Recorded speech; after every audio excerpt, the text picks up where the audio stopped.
You're listening to PetLifeRadio.com. You've had a long day at work, and you can't wait to just get home, take off your shoes, plop yourself down in your favorite chair, and relax. You walk up to your tranquil residential home and your neatly manicured lawn in your quiet suburban neighborhood, put the key in the lock, open the door, and... Yes, the pets have gone wild! What were you thinking? Welcome to the show about everything you always wanted to know about exotic pets. Where to get them, what to feed them, and how to care for them. You'll even find out why some people live with a monkey. Now, here's your host, exotic pet expert and author, Bob Tart. Hey, Bob, what were you thinking? You're listening to What Were You Thinking? A show about exotic pets. I'm your host, Bob Tart, author of the books Enslaved by Ducks and Foul Weather, which you can read about on my website, bobtart.com. This week, we're welcoming Lisa Franklin to What Were You Thinking? Lisa Franklin is the secretary of the Rio Grande Turtle and Tortoise Club, which meets monthly in Albuquerque, New Mexico, and she also assists with the club's rescue and adoption program. Lisa's family has 4 ornate box turtles and 2 red-eared sliders, all rescues, and they are currently fostering 9 other red-eared sliders and 3 box turtles. They also have, now get this, 2 dogs, a Kerry Blue Terrier and a Papillon that Lisa and her daughter train and show, 2 other Kerry Blue Terriers that she's fostering until they are healthy enough to place in adoptive homes, and it goes on, a bearded dragon, a Kenyan sandboa, and a small collection of carnivorous plants. In her spare time, Lisa works as a substitute teacher. And that brings me to my first question. What spare time, Lisa? Good question. Don't always have it. Yeah. Well, first of all, could you tell me a little bit about the Rio Grande Turtle and Tortoise Club? The club is about 10 years old. It was founded by a woman named Mimi Luttrell here in Albuquerque, and we meet monthly. It's the group varies. We've got everything from just casual turtle owners, people who have 1 or 2 turtles, or people who are just interested in turtles and are thinking of adopting them as pets, all the way to what I'd call hardcore turtle addicts. Oh, dear. Yeah, people who are enslaved by turtles, I take it. Yeah, kind of. And your website is rgttc.org. That's correct. And we will post a link on the PetLifeRadio.com website, too, so that people can click on that and find out more. And I'm seeing the name Chenolians on the website. And I take it that that's a sort of the scientific name for turtles and tortoises. Is that right? Yeah. Am I pronouncing that right? I think so. Okay, all right. Well, I would like to know what makes a turtle a good pet, in your opinion. They're hardy, they're long-lived, they have great personalities, and once you meet their basic needs, they can be pretty easy to keep. They don't have to eat every day. Most of them only eat a few times a week, so if you want to go away for the weekend, you can do that and not have to worry about somebody taking care of them. You don't need a turtle sitter. Nope. Not for short term. And, if you have a species like a box turtle that lives outside and hibernates, they're hibernating half the year. Oh, is that right? Yeah, so you get kind of a little vacation from each other. Wow. Now, how do you provide for their hibernation? Do they need something? Do they need dirt to dig in or something like that? Yeah, they should have a suitable area of soft dirt or mulch or something similar to dig down into. So even if you are keeping them in a warm environment, it's still hardwired into them to hibernate.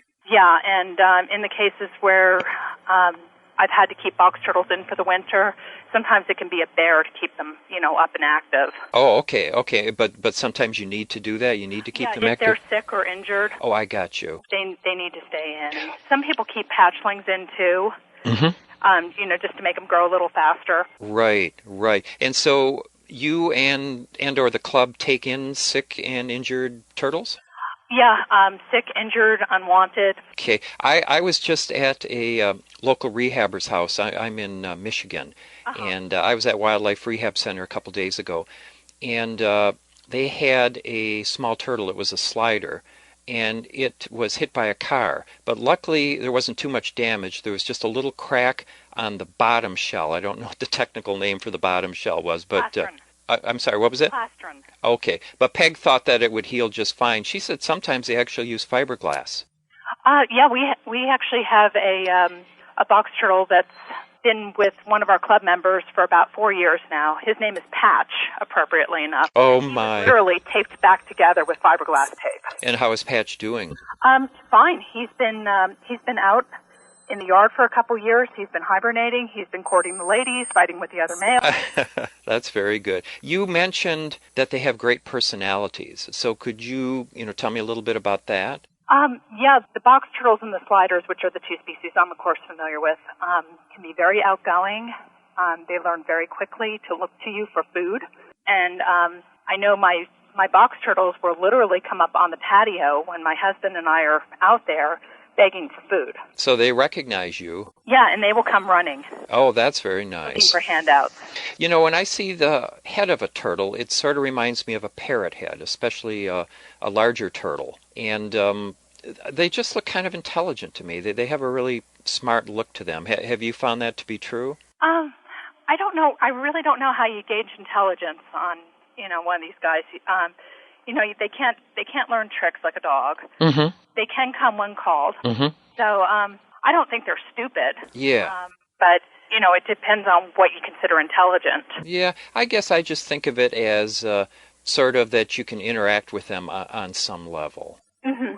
Yeah, a lot of them do seem to enjoy, human company.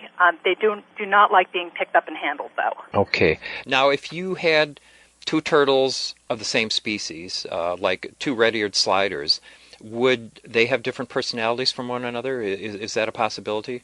I've noticed it more with the box turtles. The males seem to be a lot more outgoing. Oh, they do? Yeah, I don't really have enough experience with the red-eared sliders to have noticed one way or the other. The males are more outgoing than the females or vice versa. What size is a red-eared slider versus a box turtle? Are these both small turtles, or are they a little bit larger, or, The red-eared sliders can get pretty big, 8 to 10 inches. Mm-hmm. The females are the bigger ones. So those cute little quarter-sized hatchlings, that we used to see when we were kids, Yeah. can easily grow to about the size of a dinner plate. Oh, okay. And what about the box turtles? They're smaller. The ornate box turtles, which is, what we commonly see in the pet trade, Yeah. probably get around 6 inches long tops. Mm-hmm. Occasionally a little bigger, but I'd say 6 inches is average. Now, are some of these turtles native? Native to the United States, yes. Okay. All right.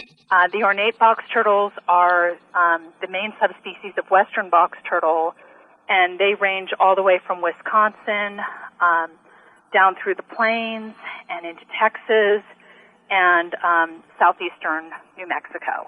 Now, what is the legality of keeping native turtles? It varies from state to state. Here it is legal if you have 10 or fewer.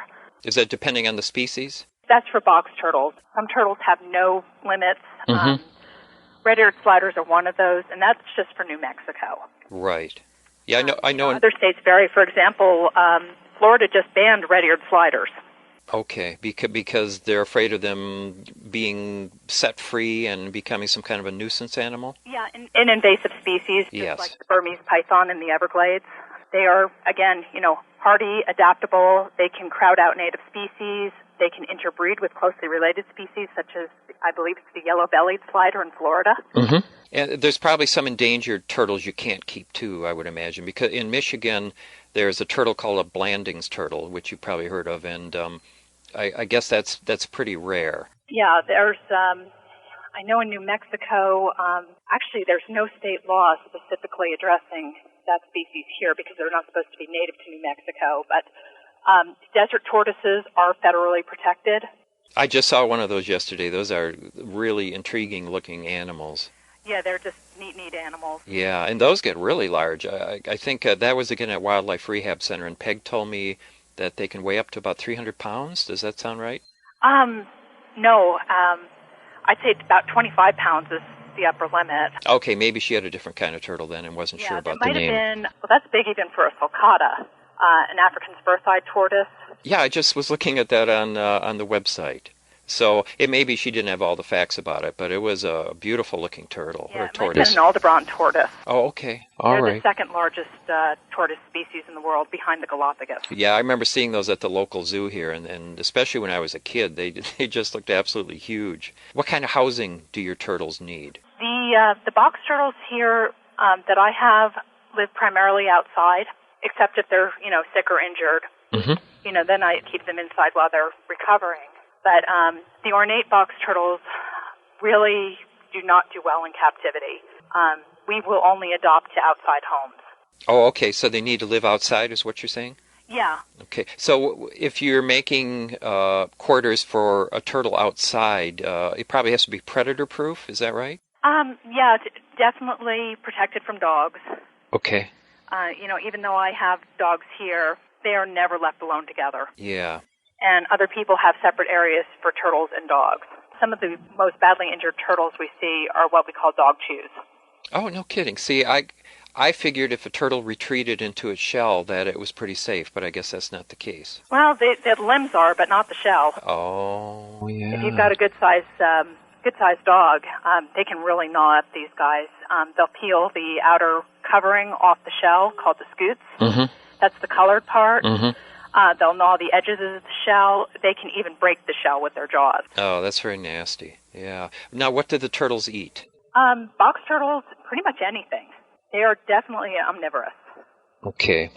Bugs, vegetables, fruit, handouts from the barbecue. Yeah. Is that right? They love chicken. Okay, so table scraps are okay for them.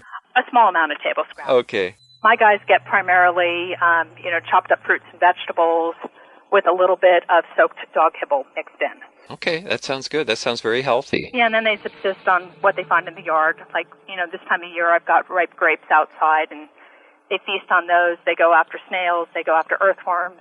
They love cockroaches. Yeah.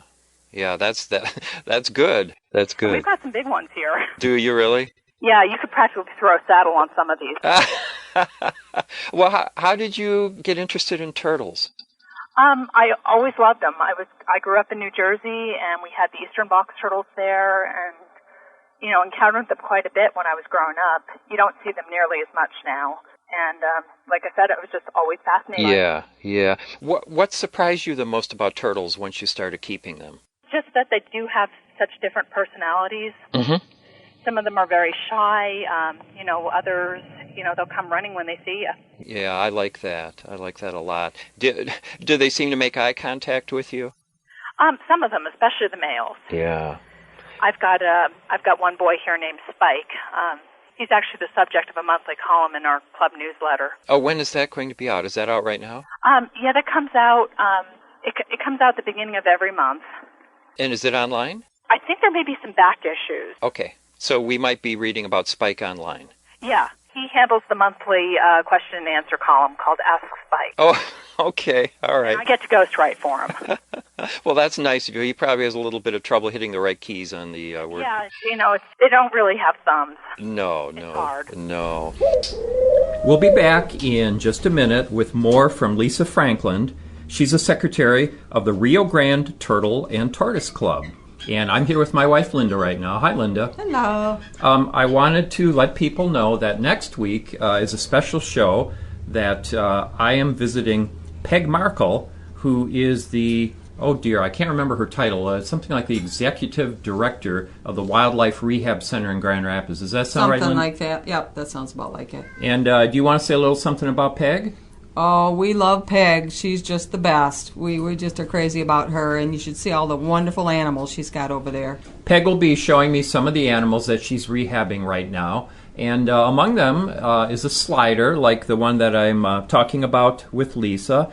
And there's also a great blue heron, and I forget what else she has there. You never know what you're going to see in Peg's barn. Nope. All kinds of interesting things. And Peg has given us some really interesting birds to rehab over the years, hasn't she? Oh, yeah. What have been, we'll talk about the woodpeckers on another show, but other than the woodpeckers we've done this summer, what have been some of the memorable birds that you remember?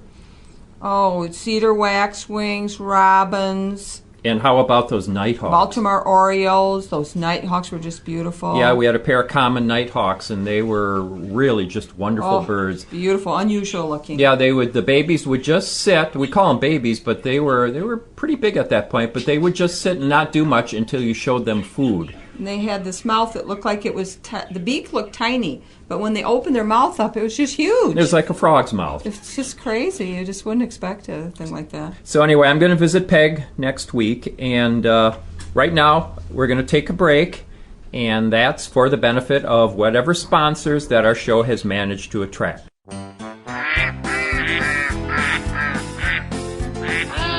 What Were You Thinking? We'll be right back after Bob gets the ducks out of his living room. Don't go away.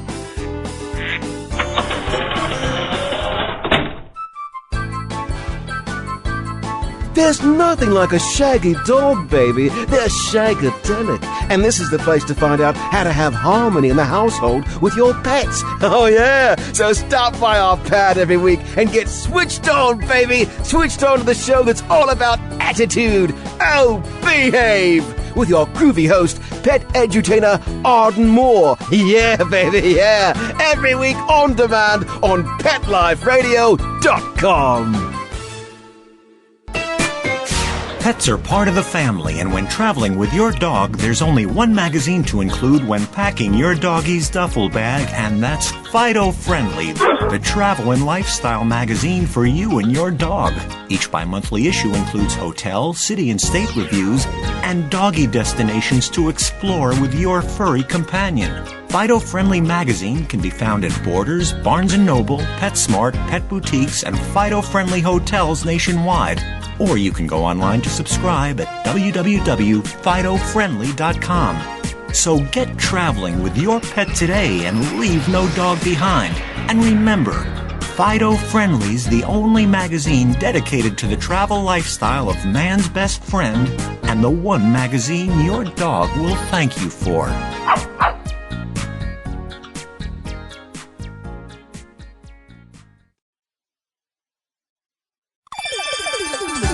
Let's Talk Pets on PetLifeRadio.com.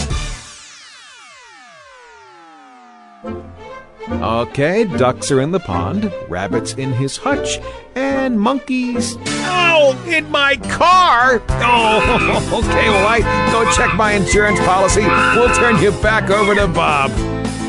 Hi, I'm Bob Tart, and welcome back to What Were You Thinking? Right now we're talking to Lisa Franklin. Lisa's the secretary of the Rio Grande Turtle and Tortoise Club, and she's about to tell me about her bearded dragon. Okay, it's a female. She's about 4 years old now, captive bred, as they all are. They're native to Australia, and I don't know if you're familiar with the wildlife laws in Australia. No, I don't know about that. You cannot legally export any wild animal from Australia. So every bearded dragon you see in captivity is the descendant of a few that were smuggled out probably in the 80s. And those are pretty attractive lizards, as I recall.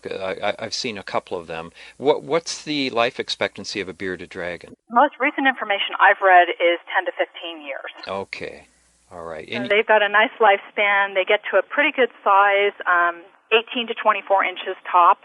And, they're omnivores again. They'd like to eat salad and insects and an occasional, pinky mouse or something. Right. And they don't eat real often, do they?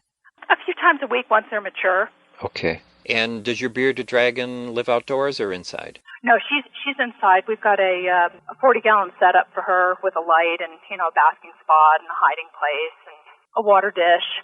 And you have She takes a bath about once a week. Oh, I'd like to see that. That sounds pretty interesting. It's not too exciting. It basically goes in a plastic shoebox and soaks and drinks and does her business. Now, do you put her in that, or she doesn't crawl into it, does she? We take her out and put her in it just to make sure she doesn't get dehydrated. Okay. And how large is your Kenyan sand boa? She's pretty small, maybe about 18 inches. Okay, and will she get larger? No, that's as big as they get. Oh, all right. I've never seen one of them. Are they pretty good pets? It depends. They're very colorful, but they can be a little bit nippy, and being a burrowing snake, they hide. Okay, so you wouldn't handle her a lot? No, not a whole lot. And how about the bearded dragon? We handle her a lot. She seems to enjoy that. Oh, that's cool. That's really nice. The Beardies are great beginners' pets. Yeah, and they're pretty easy? Uh-huh.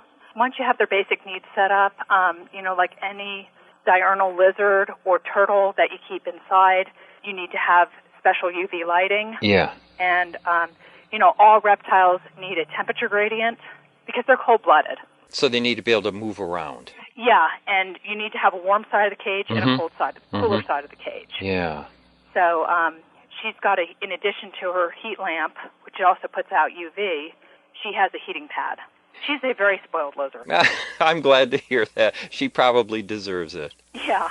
And you have some carnivorous plants, too. I'll just ask you about those, too. You've got, do you have, like, Venus flytraps and sundews and pitcher plants, those? Yeah, pretty much all of those, and Asian pitchers, too, which I don't know if you ever saw Minority Report. It's a fun movie if you like Tom Cruise and you like action. But there's this one scene where he goes into a greenhouse, and there's a number of very, very exotic plants around, some of which are real and some of which they made for the film.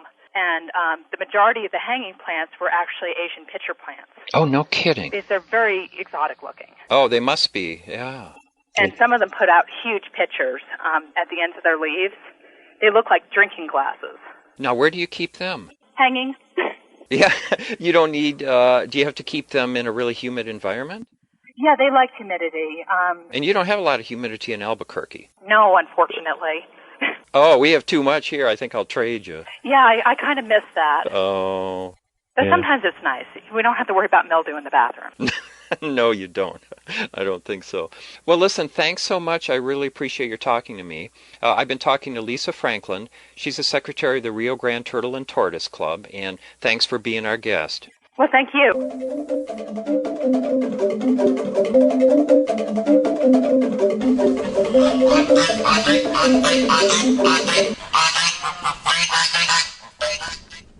Okay, now that seems like the end of my interview with Lisa, but there actually is a little bit more. But I'm interrupting it just to make a little point, and that is, listening to the show, I have to admit we don't have really great production values, do we, Linda? Well, I mean, it's not like we have a room full of equipment. I have a little recorder that's about the size of a pack of cigarettes. Mm-hmm.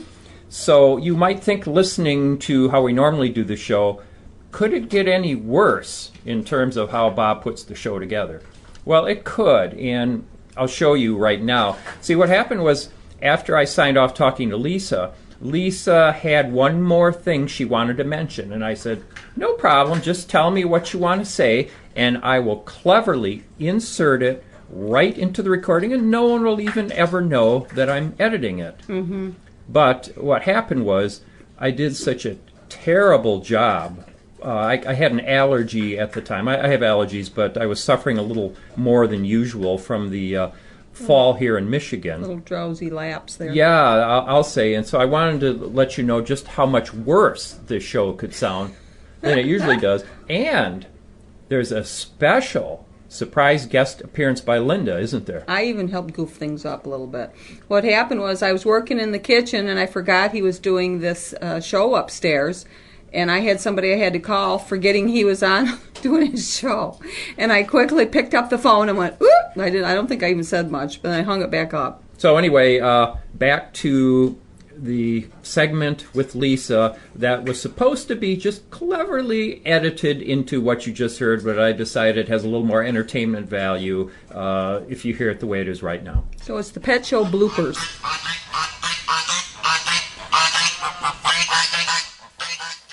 Okay, you've talked a lot about the benefits of having turtles as pets, and I'm just wondering, are there any drawbacks?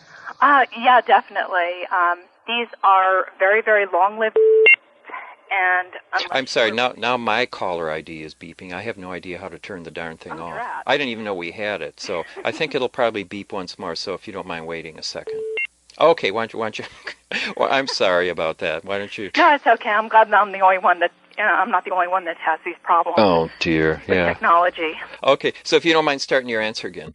Okay, drawbacks of turtles. They can be very long-lived, which, can be a plus. On the other hand, you have to be prepared to take care of these animals for life. They're not an animal that if you get tired of it, you can, take it and turn it loose, because most of them will not do well in the wild once they've been in captivity, especially species like red-eared sliders. The pet stores don't want them. Wildlife rescues can't take them. So, really think before you get that cute. Well, this is nice. Linda? I don't think that spoiled anything. Is that your wife? Yes, I don't think that spoiled anything. That's a really good point you make, and I'm glad you made that point, because we talk about that quite a bit with ducks and geese, because some ducks can live up to 30 years, and we find people taking home, cute little ducklings for their kids, especially around Easter, and then what happens is people find out how difficult they are to keep. And also, they're pretty long-lived. I think 30 years is pretty long for, considering a duck. And same with parrots. Parrots can live 50 years or so. Oh, yeah, and then you're talking about an animal that has the intelligence of a young child. Yeah, we've got... They get horribly bored. Oh, I know. We've got two. We've got two African grays, and they keep us jumping. They're awesome. Yeah, they are. Well, thanks so much. I appreciate it. And sorry for the little mess-ups. Okay, I'll email you and let you know when the show comes on. Okay, great. All right. Take care, Lisa. Thanks again. Thank you. Bye-bye.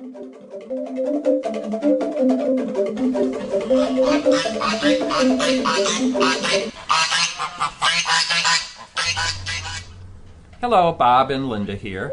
And I made, as you probably could hear there, I made the mistake of calling that beeping that was on in the background. I said, oh, that's the caller ID. And, of course, caller ID doesn't make any sound. No, it doesn't. That was call waiting. So this is a blooper-filled show. And before that, I said something even worse when Linda and I were talking. And that was, I told everyone to listen next week. That's next week to our show with Peg Markle of the Wildlife Rehab Center. But that was last week's show. Kind of going to be impossible to do that.